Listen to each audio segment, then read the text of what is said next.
E tem gente que doa tempo. E aí falta tempo para o filho, aí falta tempo para a esposa, mas lá no serviço comunitário, na igreja, tá tudo certo. Então, meu recado para você que está assistindo é o seguinte: faça penitência. Faça uma penitência de 6 meses ou uma penitência de 1 ano, sem fazer trabalho voluntário algum, sem fazer doação alguma. 1 ano, só trabalhando, só fazendo dinheiro, só aumentando a sua riqueza. E depois desse 1 ano, então daí tu sobe. Aí quando tu estabilizar no topo, aí tu pega um caminhão de dinheiro que tu fez e daí tu faz a doação de verdade. Aí tu pega um projeto que tu quer alavancar, aí tu faz um impacto emocional de verdade. No ano seguinte, eu fiz um evento e arrecadei R$1 milhão. No outro ano, 1,2 milhões de reais. Então a gente já fez 1 milhão de doação para o Brasil, 1 milhão de doação para a África, além das doações que eu faço do meu próprio bolso, de maneira direta. E aí? Esse cara hoje ajuda mais do que o Jonas de 2019? Com toda certeza e com uma mentalidade que vai conseguir auxiliar muito mais do que aquela pessoa que se sente culpada por falar não uma vez. Isso Exatamente. é tremendamente interessante. Tem muitas pessoas que têm dificuldade, mas eu acho que com essa explicação vai facilitar muito É uma o entendimento. gamificação. É uma gamificação. É uma penitência no presente para fazer uma grande obra no futuro. E eu acredito que muitas vezes, pela nossa carência emocional, a gente se sente culpado em fazer uma penitência no presente para gerar um benefício no futuro. Qual foi o país da África que você foi? Malawi. Malawi. E você falou que você sentiu uma grande felicidade lá. Assim, você sentiu felicidade pelo fato de estar interagindo com pessoas, de ver que aquelas pessoas se sentiam melhor, ou pelo o povo mesmo ter essa energia? Eu acredito que a pessoa que ela só tem o presente e ela só tem aquele momento, ela sempre vai viver em um nível espiritual maior. Então, na África, eles vivem muito o presente. E é pela necessidade própria. E a alegria deles em compartilhar a alegria faz a tua frequência ficar maior. E viver em comunidade, viver numa aldeia, ter esses princípios e valores familiares faz com que tu tenha uma alegria maior. E automaticamente não ter a responsabilidade de precisar olhar para o dinheiro me deixou uma pessoa muito mais em festividade. Hoje, quando eu vou para lá, é diferente. Porque hoje eu tenho a responsabilidade dos projetos que a gente toca.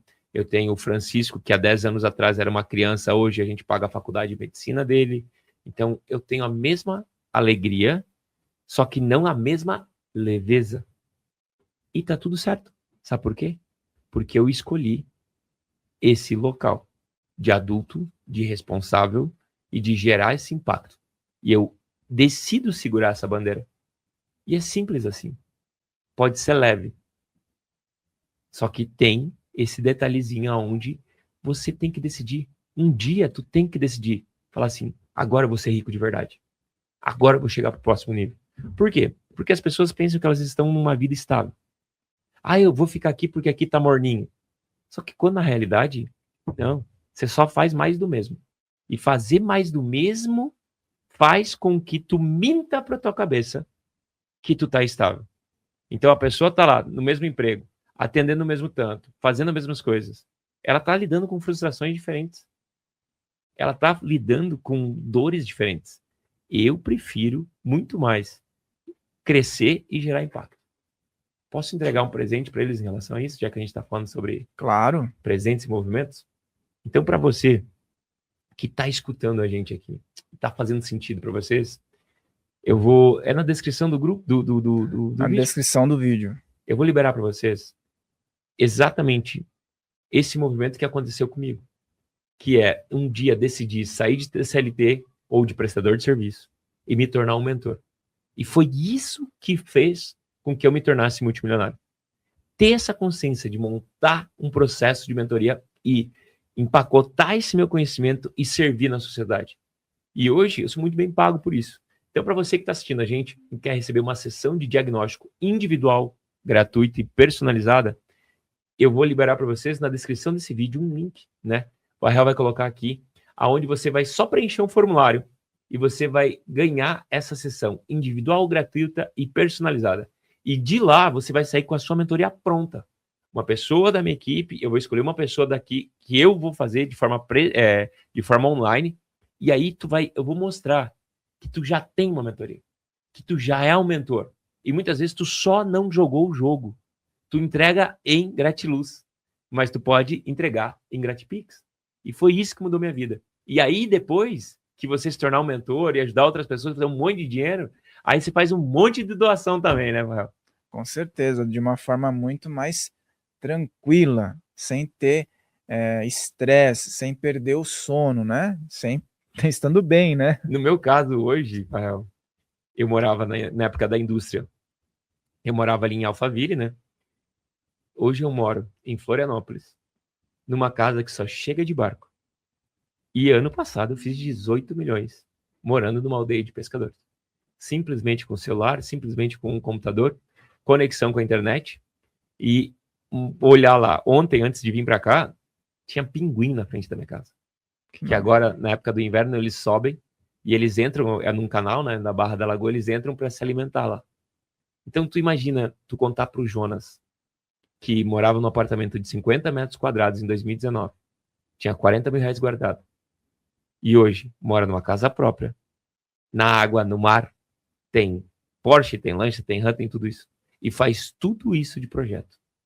Eu tenho muito mais certeza que você, que clicar no link aí que está na descrição do vídeo, receber esse presente individual, gente, gratuito e personalizado para vocês aqui do podcast, vão se encantar com quantas pessoas você vai ajudar com o conhecimento que você já possui. Então, clica aí e lembre-se, cara, clica rápido, porque, né, você imagina, esse podcast tem uma audiência enorme, vai atingir um monte de pessoas, então vai lotar a agenda dos nossos especialistas rapidinho. Muito bem, pessoal, vai estar aqui na descrição, então vai lá, né? Garante essa oportunidade para que você possa subir um degrau super importante na tua trajetória. Uma coisa que eu vejo que sempre acontece, que muitas pessoas acabam tendo uma trava para o resto da vida e aquela sensação de trair os pais ou não honrar os pais ou que estão fazendo coisas erradas, é quando se discute, por exemplo, dentro de um âmbito familiar, que a riqueza é ruim porque separa as famílias, porque gera discussão, porque rico faz coisa errada e o dinheiro ele não traz felicidade. Então, para as pessoas que ainda, eu sei que tem muitas pessoas que ainda estão enraizadas nisso, o que você diria para, vamos dizer assim, não é uma tentativa de convencer, mas é uma tentativa dessas pessoas enxergarem a realidade dos fatos? Então vamos lá. Uma pessoa, se ela vai para o dinheiro e ela se sente culpada, é por quê? Primeiro, ou a família fica convidando a não ir, porque se você ir e fazer dinheiro, você vai evidenciar o fracasso dos outros. Então você vai ser um contraste. Segundo, se você ir e eles pedirem emprestado e você não quiser emprestar, você vai sentir culpa em dizer não. Terceiro, se você ir e algo der errado, você vai ter que voltar. E aí eles vão falar, eu te falei, eles vão jogar na sua cara. Então todos esses movimentos de cara é quando você sai da família. E daí eu vou te falar, se você ir, então você sai daqui, sai de uma família classe média baixa, e você vai para a riqueza. O que acontece? Se eles começar a falar mal de ti, se eles começarem a te julgar, falar que tu mudou, que subiu para a cabeça e tudo mais, e tu não tiver com o psicológico bom, tu vai derreter esse dinheiro. E como que tu derrete o dinheiro? Tu empresta, tu assina um contrato ruim, tu faz uma sociedade feia, tu bota uma pessoa para dentro de casa num relacionamento que vai desgraçar, para tu derreter o dinheiro e ter o benefício da escassez. Entendeu? E aí tu vai voltar para a família. Então a única maneira de tu ir pro dinheiro, pro sucesso, é tu vai sozinho, tu não consegue levar a esposa, tu não consegue levar o marido, tu não consegue levar ninguém, tu tem que ir sozinho E através dessa decisão, tu tem que mostrar que o dinheiro não corrompeu você, que o dinheiro não mudou quem você é, e que você decide permanecer aqui. E aí você convida a família a vir e a usufruir dos benefícios do dinheiro que não o corrompeu. Então, você precisa ser um bom exemplo de pessoa rica com dinheiro para a família. E se mesmo assim a família não quiser vir, você tem que decidir que você pertence, e você pertence com dinheiro. E você pode voltar e visitar a família, ou ir ver a família, mas você vai de uma posição de filho, vai de uma posição de humilde. Por exemplo, essa semana que vem, eu vou para casa dos meus pais. Eu nunca na minha vida fui a pessoa com mais capital, ou melhor financeiramente, entre os meus cunhados, entre o meu pai, entre ninguém. Então, e agora eu estou tão quanto os meus cunhados, tenho mais patrimônio que os meus pais. Só que quando eu chego lá, eu sou o Joaninhas. Entendeu? Eu vou lá na minha temporada de férias. Eu vou lá como filho. Se falar de dinheiro, falou. Se não falar, não falou. Eu vou lá para amar. Eu não vou lá para comparar. Eu não vou lá para me mostrar. Eu não vou lá para jogar na cara. Eu vou lá para amar. E aí eu vou numa posição leve. E aí eu vou numa posição humilde. E aí eu vou desse movimento. E se eles pedirem dinheiro emprestado, que é uma coisa que sempre me perguntam nos podcasts, e quando pede dinheiro emprestado? Aí eu tenho que tomar uma decisão. Qual que é a decisão? De eu sempre emprestar de uma posição de honra. Então eu posso emprestar de uma posição de honra, ou eu posso dar esse dinheiro. Só que tu sempre tem que estar disposto a perdoar essa dívida, para não perder a família. Então, se tu não está disposto a perdoar essa dívida, tu nunca empresta. Porque aí tu vai perder a família. Então, por exemplo, se minha irmã pedir dinheiro, eu empresto uma quantia em dinheiro que eu estou disposto se ela não me pagar, a até perdoar. Você entendeu? Por quê? Porque se ela não me pagar, eu não perco a irmã. Mas eu não posso chegar numa quantia, emprestar uma quantia que eu não estou disposto a perdoar. E aí tudo certo. E pai e mãe, tu empresta ou tu dá, mas tu dá como honra. Tu não dá com arrogância. Tu dá por tudo aquilo que eles já fizeram. E aí tu ajuda eles a ter uma vida mais confortável. Isso que você falou vem num pensamento, uma conexão que vem com a possibilidade dos riscos que as pessoas às vezes têm que se submeter para que elas possam crescer. Até você deu o exemplo do aluguel lá do Allianz Parque, né? Aquilo, possivelmente você estava entrando numa situação de Eu estava risco, disposto a quebrar. Mas MEI, vale alguma coisa? né? Exatamente. MEI já não vale nada, meu irmão. MEI não vale nada. Você que tem uma MEI, a tua MEI não vale nada. Ela foi feita para quebrar ou para ser desenquadrada. Então tome a decisão o mais rápido possível. E quanto mais rápido tu desenquadrar, mais rápido tu vai para a abundância. Então a MEI, ela é um achado na regularização brasileira para regulamentar a pessoa que ganha abaixo de 80 mil por ano. Entendeu? Então tu tem que ter tesão de desenquadrar a MEI. E eu tenho até hoje a foto ali, o documento dessa MEI, que eu falei, vocês têm que respeitar a minha MEI. Só que a MEI, ela é constituída por uma energia vital de fundação. Por isso que eu falo que tem que respeitar a MEI. Porque o tesão que tu botou o dia que tu abriu tua MEI, lá tá a força da tua empresa. Se tu olhar para o seu CNPJ e tu sempre entender a força da tua empresa, todo mundo vai respeitar a tua empresa. Então, o que acontece? Por exemplo, as pessoas sempre me perguntam, Jonas, como que eu recebo uma dívida? Então, você que está assistindo em casa e tem uma pessoa que deve a você, presta muita atenção. As pessoas pagam quem primeiro? Quem que as pessoas pagam primeiro? Elas pagam a si mesmas. Não, a pessoa que está endividada, ela vai pagar quem primeiro? A quem ela deve, né? Então, mas se ela está devendo para 5 pessoas, quem que ela vai pagar primeiro? A que ela deve menos. A que deve menos? Ou o banco que cobra mais? Se ela deve para o banco. Então, vamos supor, se uma pessoa deve para o banco e para ti. Ela vai pagar tu ou o banco primeiro? Ela vai pagar o banco porque o banco vai cobrar ela de forma mais incisiva. As pessoas pagam o mais forte primeiro. Aprendam isso. Elas não pagam o banco primeiro. Elas pagam o mais forte primeiro. Uhum. O banco é o mais fraco. O banco não manda matar, o banco não bate, o banco não faz nada. O banco só liga e enche o saco. Teoricamente, as pessoas deveriam pagar o banco por último. Entendeu? Por quê? Porque se tu tá devendo pro teu vizinho, o vizinho falar mal, vai lá e conta pra todo mundo, o banco nem liga pros teus vizinhos, nem conta na sociedade que tu tá devendo. Você entendeu? E aí o que acontece? Então, como que tu faz para receber as dívidas? Você nunca chega pra pessoa e diz assim, Fael, quando que você vai me pagar? Você vai dizer essa frase assim, ó. Eu quero o meu dinheiro de volta. Então, quando uma pessoa te deve, simplesmente energeticamente significa que o teu dinheiro está com ela. Então ela precisa dar de volta. Então tu vai pegar e mandar uma mensagem, tu vai ligar para essa pessoa, faz esse exercício. Pega e manda um áudio. Manda um áudio, não precisa nem ligar. Manda um áudio, fala assim: "Fala fulano, tudo bem? Ó, o negócio é o seguinte, eu só quero saber. Eu quero meus 5.000 reais de volta." Manda uma frase desse jeito. E eu quero saber, tu vai me pagar hoje? Tu vai me pagar amanhã? Quando que você vai me pagar? Porque eu quero o meu dinheiro de volta. Repete 2 vezes essa frase. Eu quero o meu dinheiro de volta. Pronto.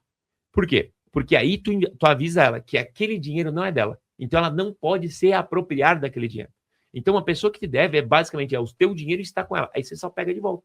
Porque uma pessoa que deve, ela deve para mais 5 pessoas. Nunca uma pessoa só deve para uma pessoa. Ela deve para mais 5. Então, ela deve para o banco, ela deve para o agiota, ela deve para o aluguel, ela deve um boleto de financiamento, ela deve um monte de coisa. Ela vai sempre pagar o mais forte primeiro. Então, que seja você o mais forte. Muito interessante isso, é um raciocínio, porque essa questão de força, de tamanho, de demonstração de poder, né, é algo que vem dentro de uma linha também, onde as pessoas dizem assim: olha, agora que tem dinheiro mudou a personalidade.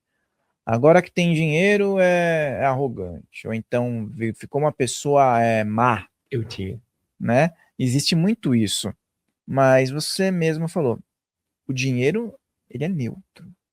Então é um indivíduo que talvez não tivesse a força para demonstrar o jeito que ele é, a maldade que ele tem. Ele não tinha força para mostrar isso para o mundo. Ele já era daquele jeito, não é verdade? Cara, o que acontece? Pessoas ricas são produtivas. E eles não têm paciência para pessoas lerdas. Então, muitas vezes, essa arrogância é tida pelas pessoas lerdas como a pessoa que é rica, ela quer coisas rápidas. Então, o que acontece? Tem uma frase que é: aonde o dinheiro foi e não resolveu é porque foi pouco. Primeira coisa, vocês têm que entender isso aqui. Por quê? O que acontece? A minha crença era: se tiver muito dinheiro, eu vou ser arrogante. Porque tinha várias pessoas que tinham muito dinheiro e não tinham muita paciência. Então, imagina, eu nasci numa cidade que hoje tem 9.000 habitantes. Então, o princípio era cumprimentar todo mundo. E tinha pessoas que têm dinheiro e não cumprimentam todo mundo. Só que aí eu fui entender as pessoas que têm dinheiro e cumprimentam todo mundo e são educadas e são, enfim. Aí o que acontecia? Para mudar essa crença, eu coloquei a frase: arrogante gostei. Falar, arrogante gostei. Arrogante gostei. Então, toda vez que alguém fazia um ato de arrogância, que 90% das vezes era autoconfiança, e eu levava como arrogância e falava: tá se achando. Eu falava assim: tá se achando. Entendeu? E aí, como era tido como se achar, eu comecei e falei: bem assim eu fazia. Arrogante, gostei. Por quê? Porque aí eu aumentei a minha segurança, aumentei minha confiança e automaticamente eu comecei a aumentar meu preço. Porque para tu aumentar teu preço, tu tem que ser seguro. Tu tem que falar assim: pô, minha mentoria é 50 mil reais. Agora, se eu falar, minha mentoria é 50 mil reais, engasgar para falar, o cara vai falar: não. O rico, ele tem cheiro. Ele sente o cheiro da pessoa escassa. Ele sente o cheiro do blefe. Ele sente o cheiro de quando tu quer o dinheiro dele. Entendeu? E como que tu vende uma mentoria de 20 mil, uma de 60 mil, uma de 150 mil para uma pessoa? Primeira coisa, tu tem que entender o seguinte: tu tem que ter produtos para todo mundo. Tu tem que ter produto para quem aluga apartamento, tu tem que ter produto para quem compra o apartamento e tu tem que ter produto para quem constrói o prédio. Hoje, tu vai num terapeuta, tu chega lá no terapeuta e tu pergunta para ele, quanto que é a sessão? Quanto que é uma sessão de terapia aqui em São Paulo, mais ou menos? Uns 250, 300 reais. E pronto, acabou. Aí se chega eu lá, para mim é 300 reais. Se chega uma pessoa mais humilde, é 300 reais. Pô, tu podia montar um pacote mais premium, mais selecionado para mim, um pacote onde tu vai de forma mais profunda, mais rápida, tu me atende no meu horário, tu faz o encaixe, aí a pessoa fala, não, eu não tenho agenda, tô com a agenda lotada. Gente, a agenda lotada tá repreendida em nome de Jesus. A agenda lotada é coisa de gente escassa. Por quê? Se tu tá com a agenda lotada, significa que tu não tá tendo tempo de ganhar dinheiro. A agenda lotada sobe o preço. E não tem que subir 50 reais. Daí o que acontece? Outro princípio da escassez. Ah, eu não vou subir meu preço porque o que o meu paciente vai falar? Cara, nem olha para esse paciente. Suba o preço para o próximo cliente que vai chegar. E aí tu começa a encher de pessoas novas pagando o preço novo e não sobe 50, sobe 500, sobe R$1.000. Porque aí tu tá mexendo com o termostato financeiro, de verdade. Aí tu vai vendendo para esse, daí tu começa a fazer o quê com o paciente antigo? Começa a dar alta. Oxe, esse cara aqui, não, alta, começa a liberar agenda. E aí tu vai começar a ter clientes que te pagam bem. E aí tu vai pro digital e aí tu começa a ter clientes que te pagam bem no Brasil inteiro. Aí tu vai ter clientes que te pagam bem no mundo inteiro. E foi assim que eu construí a minha empresa. Hoje eu tenho 10 mil alunos. Muito 10 bom. mil mentorados. E essa questão, vamos tirar mais uma casquinha aqui do Jonas, que o pessoal dos comentários que está assistindo deve ficar perguntando. Jonas, beleza, eu sou um cara que trabalho com vendas, né? Tudo é venda, na verdade. Mas como que eu consigo vender para um cliente que falou não ou que está indeciso? Tem gente que não consegue vender, tem gente que fala assim, tá bom esse preço para você? No. Né? O que acontece? Por que as pessoas têm dificuldade em vender? Porque elas têm medo da rejeição. Toda pessoa que não sabe vender tem medo da rejeição. Por quê? Esse é o único momento que você joga para o outro. Então vamos lá. Tu gostou de mim? Gostei. Tá fazendo sentido para ti? Sim. Agora é a hora da venda. Quando chega o horário da venda, é o único momento que eu jogo para ti, para o outro, a decisão de dizer sim ou não para mim. Então, nesse momento, você pode me rejeitar. Se eu fico fazendo de graça, se eu fico te entregando no oba-oba e eu nunca vou para a venda, eu não sou rejeitado. Eu não levo para o outro.